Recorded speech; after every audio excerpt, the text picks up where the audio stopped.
ధూళినైన నన్ను దూతగా నిలిపావు. ఎన్నిక లేని నన్ను ఏలికగా చేశావు. ధూళినైన నన్ను దూతగా నిలిపావు. ఎన్నిక లేని నన్ను ఏలికగా చేశావు. భూమి విరిగి ఫలమిచ్చెను, మేఘమిరిగి వర్షమొచ్చెను, రొట్టె విరిగి వృద్ధి చెందెను, నన్ను విరిచి వాడుకోమయ్యా.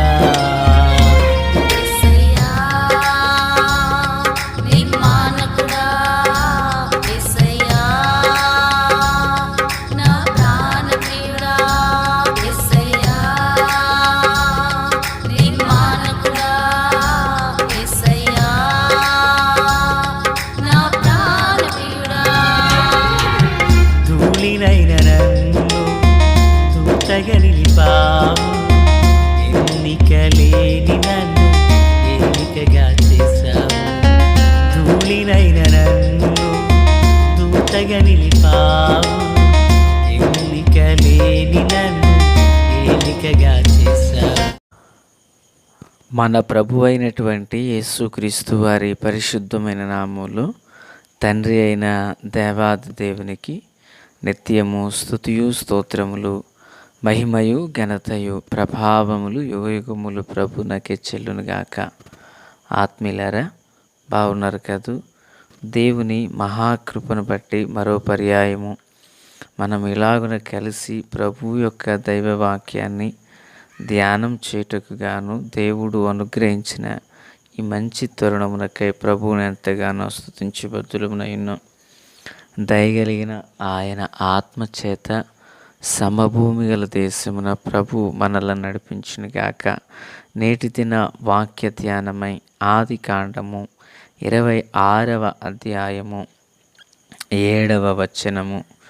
ఆ చోటి మనుషులు అతని భార్యను చూచి ఆమె ఎవరిని అడిగినప్పుడు అతడు ఆమె నా సహోదరి అని చెప్పెను. ఎందుకనగా రిబకా చక్కనిది కనుక ఆ చోటి మనుషులు ఆమె నిమిత్తము నన్ను చంపుదురేమో అనుకుని తన భార్య అని చెప్పుటకు భయపడెను. చిన్న ప్రార్థన. తండ్రి దేవా స్తోత్రాలు. చదవబడి ఉన్న వాక్యము మీది వినుచుండిన వారందరూ మీ వారు, మీ దాసుడనైన నన్ను సంపూర్ణముగా మరుగు చేసి దైవ స్వరమును వినిపింపచేయమని యేసయ్య మహోన్నతమైన నామంలో ఈ ప్రార్థన యందు ఏకీభవించిన మా ప్రియులను దర్శించండి. అయ్యా, మీరు చెప్పారు మీ వాక్కు వెల్లడి అవుటతోనే వెలుగు కలుగునని. ఆ యొక్క నీతి సూర్యుని యొక్క వెలుగు మీ వాక్కు ద్వారా ప్రతి ఒక్కరి ప్రాణ ఆత్మదేహ శరీరములను దర్శించునుగాక. బలపరచండి యేసయ్య నామమున, ఆమెన్. ఆత్మీయులారా, బాగున్నారు కదూ?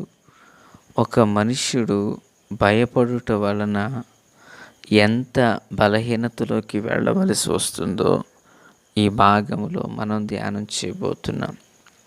ఇప్పటి వరకు ఇస్సాకును గూర్చి అనేక విషయాలు ధ్యానం చేశాం.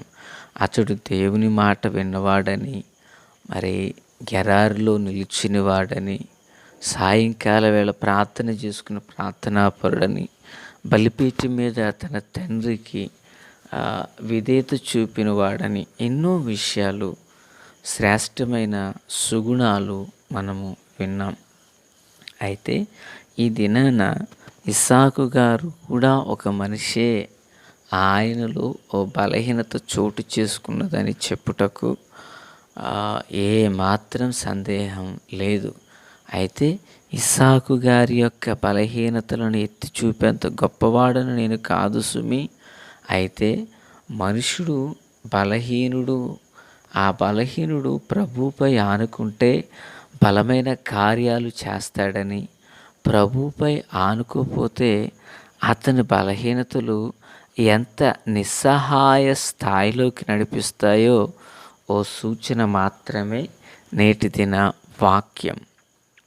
ప్రియులారా, చూడండి, ఇస్సాకు గెరారులో నిలిచిండెను, నివసించాడని 6వ వచనంలో ఉంది. ఇక ఇక 7వ వచనంలోకి వచ్చేసరికి అక్కడ ఏమని రాయబడిందంటే, ఇస్సాకు భార్య అయిన రిబ్కా చక్కనిది, ఆమె చక్కని అందము కలిగినటువంటి స్త్రీ, ఆమెను ఈయన వివాహం చేసుకున్నారు. ఎప్పటికే వీరు 2 బిడ్డలను కన్నారు. ప్రియులారా, చక్కని కుటుంబం. అదేదో అంటారు కదండి, చిన్న కుటుంబము చింతలు లేని కుటుంబం అన్నట్లుగా వీరి కుటుంబం దేవుని కృప మహా కనికరముల వలన సాగిపోతుంది. ఈ లోపల ప్రభు చెప్పారు గెరారులో ఉండమని. గెరారులో నివసిస్తున్నారు. గెరారులో నివసిస్తుండగా ఆ చోటి మనుషులట దేవుని భయము లేనివారట. కనుక ఈమె యొక్క అందమును చూచి ఇస్సాకు గారిని ఏమైనా చంపుదురేమోనని చెప్పి ఈయన భయపడి, ప్లేరా, ఆమెను నా భార్య అని చెప్పుటకు జడిసి ఈమె నా చెల్లెలు అని చెప్పాడు.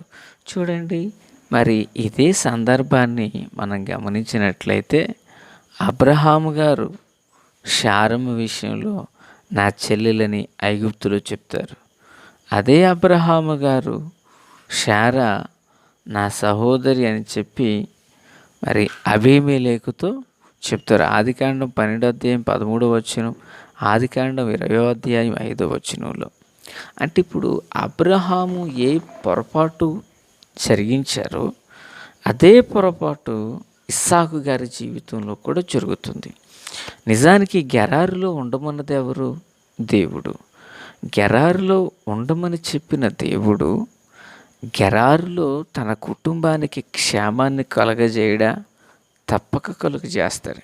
ఎంతైనా మనుషుడే కదండి. ఇప్పుడు ఆ మనుషుడు ఏం చేస్తున్నాడంటే, ఈమె ద్వారా నన్ను ఎక్కడ చంపుతారు అని చెప్పి ఈమె నా చెల్లి అని చెప్పారు. ప్రియులారా, ఇప్పుడు భయపడుట వలన ఇతడు ఏం చేస్తున్నాడు?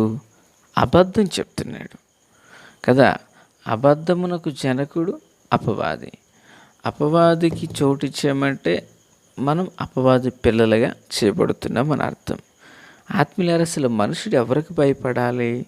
చూడండి, మత్తయి సువార్త 10వ అధ్యాయం 28వ వచనంలో, మరియు ఆత్మను చంపనేరక దేహమునే చంపు వారికి భయపడకుడి గాని ఆత్మను దేహమును కూడా నరకములో నశింపజేయగల వానికి మిక్కిలి భయపడుడి. అంటే ఆత్మను దేహమును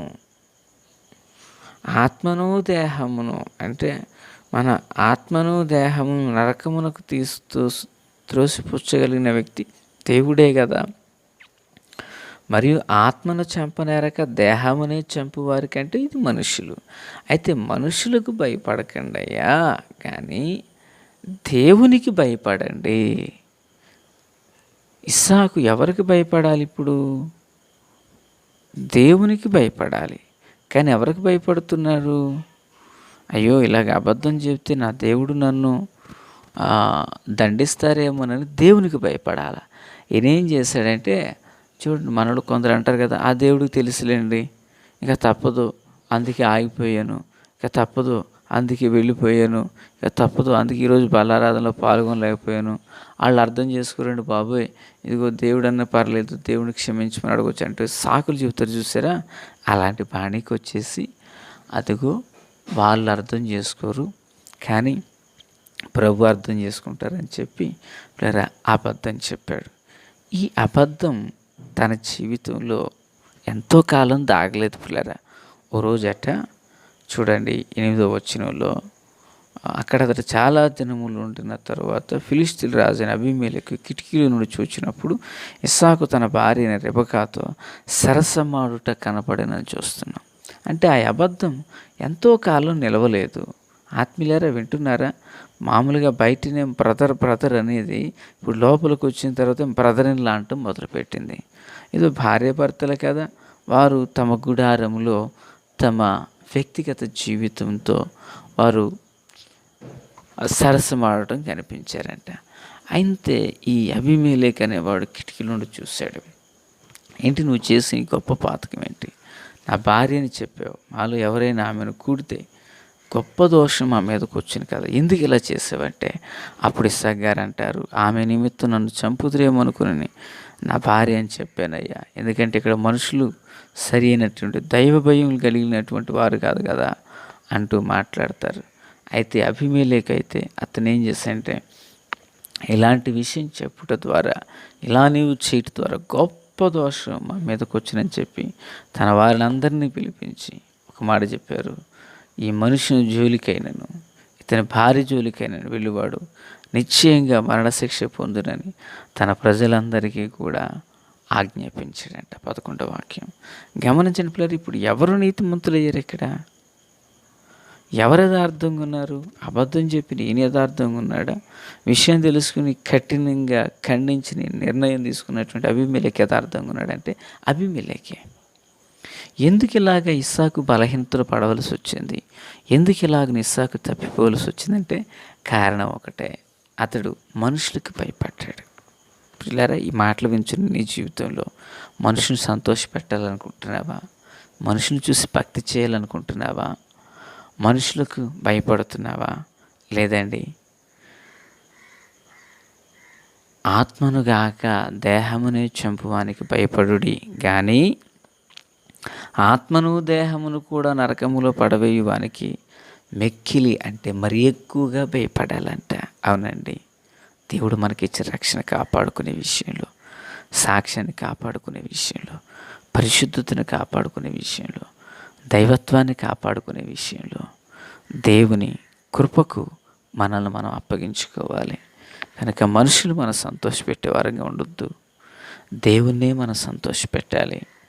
మనుషులపై మనం ఆధారపడొద్దు, ప్రభుపై మనం ఆధారపడాలి. మనుషులు ఏమనుకుంటారో అనుకోవద్దు. మనుషులు ఏమనుకోరు. నువ్వు బాగుంటే నిన్ను చూసి వారవలేరు, నువ్వు బాధపడుతుంటే చూసి నవ్వుతారు. కానీ నీ కష్ట సుఖములో, ఇరుకు ఇబ్బందులలో, ప్రతికూలతలో నీకు తోడై ఉండేది సజీవుడైన దేవుడు. ఆ కృపగల దేవుని హస్తాలకు మనల్ని మనం అప్పగించుకుందాం. మేలుతో తృప్తిపరచబడును గాక తండ్రి దేవా స్తోత్రం. వాక్యం అందరి హృదయాల్లో ఫలభరితం చేయండి, మేలు చేత నింపండి, రాకడ కొరకు రాజ్యం కొరకు సిద్ధం చేయండి. సియోన్లో నుండి మీ కృపాహస్తం మా అందరికీ తోడై ఉండును గాక. యేసు నామమున ఆమేన్.